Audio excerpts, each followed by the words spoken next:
আসসালামু আলাইকুম প্রিয় দর্শক, অন্য মঞ্চের আলোচনায় আজকে আমাদের অতিথি হিসেবে আছেন তারেক রহমানের বন্ধু বান্ধবদের মধ্যে মনে হচ্ছে যে আবার একটা খেচাখেচি শুরু হয়ে গেছে, কামড়াকামড়ি শুরু হয়ে গেছে, টানাটানি শুরু হয়ে গেছে।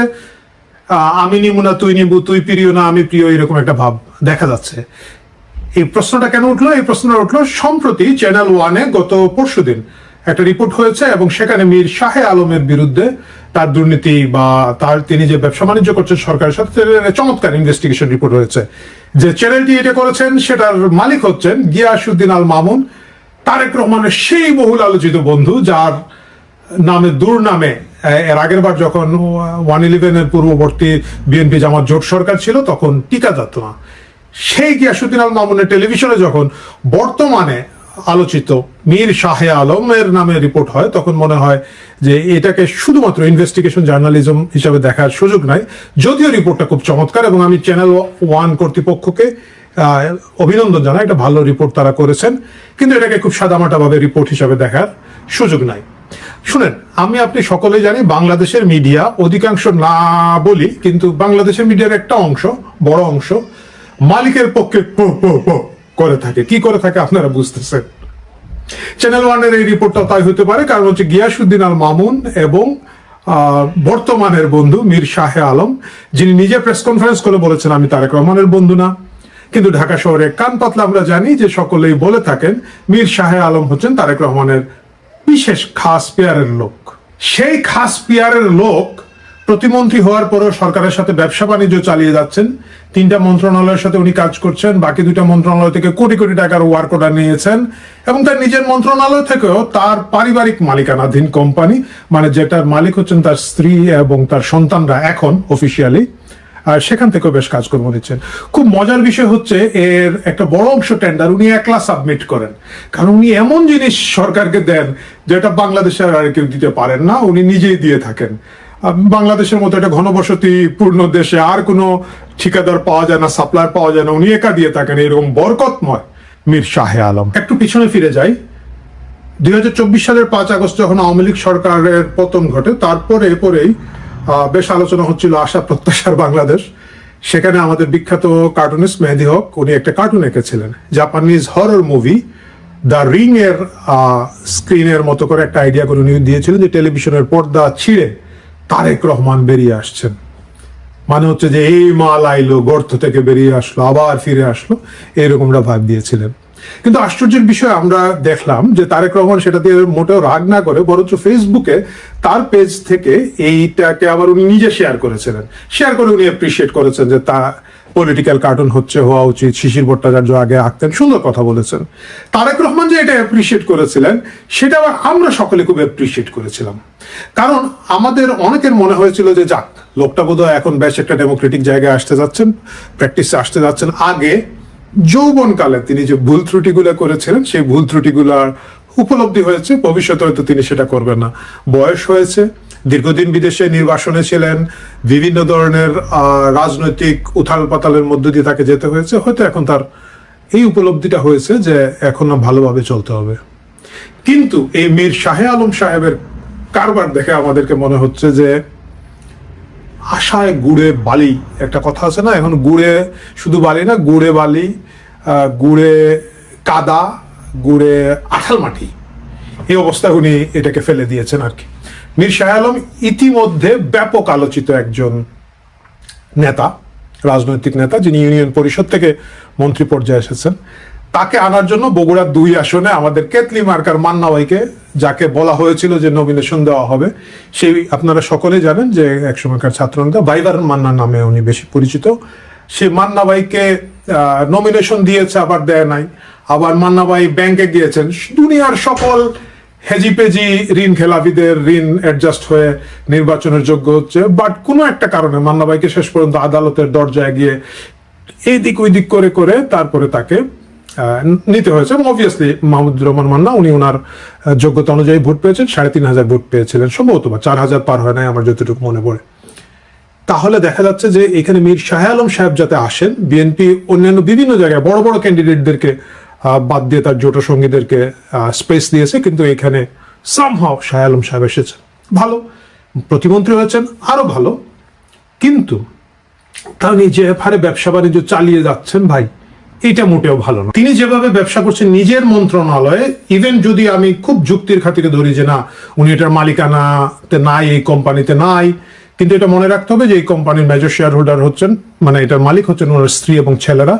সেক্ষেত্রে তার মন্ত্রণালয়ে কোনোভাবে নৈতিকভাবে যতই সততার সাথে করে থাকুন না কেন, তিনি মোটেও তার পারিবারিক ব্যবসা প্রতিষ্ঠানকে এখানে ব্যবসা করতে দিতে পারেন না। এটা কনফ্লিক্ট অফ ইন্টারেস্ট। কিন্তু দেখা যাচ্ছে এইসব কনফ্লিক্ট অফ ইন্টারেস্টের খেতা পড়ে তিনি কোটি কোটি টাকা, 20 কোটি 22 কোটি টাকার এক একটা ওয়ার্ক অর্ডার পাচ্ছে। 20 কোটি টাকার কথা মনে হওয়ার সাথে সাথে তারেক রহমানের পুরনো বন্ধু গিয়াসউদ্দিন আল মামুনের কথা বলতে হচ্ছে। গিয়াসউদ্দিন আল মামুনের বিরুদ্ধে একটা বড় অভিযোগ ছিল, যেটাতে তার 7 বছরের কারাদণ্ড হয় এবং 20 কোটি টাকা জরিমানা হয়েছিল। সেটা একই ধরনের কাহিনী ছিল, কারণ উনি হচ্ছে 20 কোটি টাকা কমিশন নিয়েছিলেন। আদালত বলেছিল, মানে আদালত কমিশন বলে নাই, উনি বলছিলেন যে কনসালটেন্সি ফি নিয়েছিলেন। কি টঙ্গীতে একটা 80 মেগাওয়াট বিদ্যুৎ প্ল্যান্ট হবে, এইটার কনসালটেন্ট হিসেবে গিয়াসউদ্দিন আল মামুন, যিনি মোটেও কোনোদিন মানে বিদ্যুৎ বানান নাই, বিদ্যুতের উপর তার কোনো লেখাপড়া নাই, তিনি 20 কোটি টাকা কনসালটেন্সি ফি নিয়েছিলেন। ভালো, এবং সেই 20 কোটি টাকার কনসালটেন্সি ফি উনি নিয়েছিলেন সিঙ্গাপুরে। সিঙ্গাপুরে যে তিনি নিয়েছিলেন, নেওয়ার পরে এখানে শেষ নয়, সেখান থেকে তিনি 2টি ক্রেডিট কার্ড বানিয়ে একটি ক্রেডিট কার্ড তার বন্ধু তারেক রহমানকে দিয়েছিলেন, এবং তারেক রহমান সেটা থেকে প্রায় $50,000 উপরে, বাংলাদেশে টাকা 50-60 লাখ টাকা অলরেডি ক্রেডিট কার্ডে খরচ করে ফেলেছিলেন। এই ঘটনায় 111 সরকার এসে মামলা করে, এবং এটা ছিল মানি লন্ডারিং মামলা, মুদ্রা পাচারের মামলা, যেখানে গিয়াসউদ্দিন আল মামুনের 7 বছরের জেল এবং 20 কোটি টাকা জরিমানা হয়। তারেক রহমানকে সেই মামলায় বেকসুর খালাস দেওয়া হয়, কারণ যেহেতু এটা মানি লন্ডারিং ছিল, আদালত ভেবেছে বা আদালতের পর্যবেক্ষণ ছিল যে তারেক রহমান তো মানি লন্ডারিং করেন নাই, যা করেছে মামুন সাহেব নিয়ে গেছে সিঙ্গাপুরে। হ্যাঁ, তারেক রহমান তার বন্ধুর ক্রেডিট কার্ড ব্যবহার করেছে, বন্ধুকে দিতে পারে হয়তো, আমি জানি না, আদালত হতে ওভাবে ভেবেছেন। বাট সেখানে তারেক রহমানকে প্রথমে বেকসুর খালাস দেওয়া হয়েছিল। এবং অবভিয়াসলি আমাদের ডক্টর ইউনূস সরকার আসার পরে তো আপনি মনে করেন বোমা হামলা থেকে চুমা হামলা মানে সব আসামিকেই তো বেকসুর খালাস দেওয়া হয়েছিল। সুতরাং তারেক রহমানের বন্ধু গিয়াসউদ্দিন আল মামুনও তখন খালাসের তালিকায় এসেছেন এবং তিনি খালাস পেয়ে গেছেন। যাক, সেটা ভিন্ন আলাপ। মূল কথা হচ্ছে গিয়াসউদ্দিন আল মামুনের সাথে অন্যান্য যা সম্পর্ক থাকুক না থাকুক, একটা মামলা খুব সিরিয়াসলি আন্তর্জাতিকভাবেও কিন্তু খুব আলোড়ন তুলেছিল এই মামলাটা। কারণ হচ্ছে এটা দেশের ভিতরে না, সিঙ্গাপুরের সাথে জড়িত, এবং FBI এর এজেন্ট ডেবরা বাংলাদেশে এসে এটা সাক্ষী দিয়েছিলেন। তিনি একেবারে ক্রেডিট কার্ডের নাম্বার শো দিয়েছিলেন। আমার যতটুকু মনে পড়ে, এই রিপোর্টটা আমি খুঁজে পেলে আপনাদের দেখাবো, মানে একেবারে কোন ক্রেডিট কার্ড তারেক রহমানের নামে কোনটা ছিল, কত টাকা ছিল, দেওয়া হয়েছিল। এই যে $50,000 তারেক রহমান সেখানে খরচ করেছিলেন বলে অভিযোগ করা হয়ে থাকে, এই মাত্র 50-60 লাখ টাকার কারণে তারেক রহমানের বিরুদ্ধে এই যে আন্তর্জাতিক একটা কি বলা যায়, তার ইমেজের উপরে যে আন্তর্জাতিকরা নড়াচড়া হলো, এটা কি ইজ ইট ওর্থ ইট? মানে এই টাকার কারণে এতটুকু করা। যাই হোক, তখন একটা কথা ছিল, আপনাদের অনেকেরই হয়তো মনে থাকবে যারা একটু বয়স্ক হয়ে, মানে একেবারে টিনেজার না, তাদের মনে আছে, আমরা ঢাকা শহরে একটা মজার কথা বলতাম। মানে তখন তারেক রহমানের তথাকথিত বন্ধু বান্ধবের জ্বালায় টেকা যায় না, হয়তো সারা জীবনে তারেক রহমানের তো সামনাসামনি দেখে নেই, সেই লোকও কিন্তু বিভিন্ন জায়গায় ফাপড় মারছে। আমি তারেক রহমানের বন্ধু পরশুদিন গিয়া গাজীপুরে এটা করে আসলাম, ওইখানে গেছিলাম, আমরা রিসোর্টে সারাদিন ছিলাম। তখন আমরা হাসাহাসি করতাম এবং একটা কথা বলতাম যে ঢাকা শহরে 3টা লোকের সাথে ধাক্কা খেলে একটা লোক হয় প্যাকেজ বানায়, আর একটা লোক হয় তারেক রহমানের বন্ধু। মানে এই পরিমাণ ছিল তখন। প্যাকেজ নাটকের খুব প্রচলন, আমাদের শিল্প সাহিত্য সংস্কৃতি সবাই প্যাকেজ বানাচ্ছে। তো আমরা ভোরে কাগজে তখন কাজ করতাম এবং তখন আড্ডা মারে এবং গল্পের মধ্যে এটা বলতাম যে ঢাকা শহরে 3টা লোকের সাথে ধাক্কা খেলে একটা হচ্ছে প্যাকেজ বানায়, আর একটা হচ্ছে তারেক রহমানের বন্ধু। এই যে গোটা ব্যাপারটা তখন হয়েছিল, এটা তারেক রহমানকে এবং বিএনপিকে রাজনীতিতে সিরিয়াসভাবে ড্যামেজ করেছিল, সিরিয়াসভাবে ড্যামেজ করেছিল। আমরা দেখতে পাচ্ছি আজকে এই চ্যানেল 1-এর এই রিপোর্টের মাধ্যমে আবার তার পুরনো বন্ধু এবং তার তথাকথিত নতুন বন্ধু মিলে ওই ড্যামেজের পথে তারেক রহমান যাচ্ছেন, বিএনপি হাঁটতেছে। আমি জানি অনেকে বলবেন যে এটা প্রমাণিত নয়, মীর শাহ আলম তারেক রহমানের বন্ধু, তোরে কেডা কইছে, সব মানলাম, কিন্তু আপনাকে এটা মানতে হবে যে রাজনীতিতে পারসেপশন একটা বড় জিনিস। জনগণ যেটা মনে করে থাকে সেটা একটা সিরিয়াস ব্যাপার। মীর শাহ আলম বিএনপির জন্য একটা বড় দায় হিসাবে চিহ্নিত হয়েছেন। তিনি একটা ইউনিয়ন পরিষদের চেয়ারম্যান ছিলেন, হয়তো তিনি সেই লেভেলের জন্য একটা ভালো নেতা ছিলেন, প্রতিমন্ত্রী হিসাবে তিনি কতটুকু ভালো নেতা আমরা জানি না, কিন্তু এখন পর্যন্ত তিনি যে ধরনের বিতর্কিত কথাবার্তা বলেন, বিতর্কিত আলোচনা করেন, এবং যেহেতু বাজারে তার নামে তারেক রহমানের ট্যাগ লাগানো আছে, এইটা বিএনপি এবং তারেক রহমানের জন্য খুবই বিপজ্জনক। ওকে, নাম্বার ওয়ান হচ্ছে যদি উনি শিশু সুলভ উল্টাপাল্টা কথা বলতেন, ইউনিয়ন উপজেলা নিজের নামে, বাপের নামে, বউয়ের নামে, শ্বশুরের নামে, শালার নামে, শালীর নামে, তাল তো শাশুড়ির নাম, তাল তো শাশুড়ি বলে কিছু হয় না, যাই হোক, তাদের নামে নিতেন, সেটাও আমরা হাসাহাসি করে উড়িয়ে দিতে পারতাম। কিন্তু উনি নীতি নৈতিকতাকে একেবারে পরিষ্কারভাবে বুড়ো আঙ্গুল দেখিয়ে সরকার বিভিন্ন মন্ত্রণালয়ে কাজ করে যাচ্ছেন।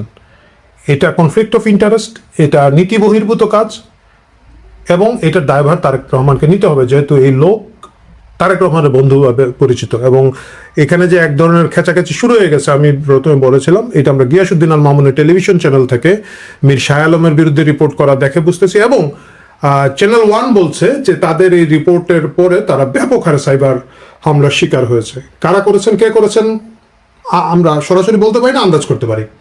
কারা লেলিয়ে দিতে পারেন চ্যানেল ওয়ানের বিরুদ্ধে, এর মানে হচ্ছে তারেক রহমানের এইসব সকল বন্ধু বান্ধব ক্ষমতার লড়াইতে জড়িয়ে পড়েছেন, কোটি কোটি টাকার ব্যবসা বাণিজ্যকে কিভাবে নেবেন সেটাতে জড়িয়ে পড়েছেন। এবং তারেক রহমান যদি এখন সতর্ক না হন, আবারও তাকে হয়তো একবার গিয়াসউদ্দিন আল মামুনের জন্য তাকে দীর্ঘদিন পস্তাতে হয়েছে, তার নতুন যেসব বন্ধু বান্ধব গজিয়ে উঠবে তাদের অপরাধের দায়ভার নিয়ে ভবিষ্যতে অনেক অনেক পস্তাতে হবে।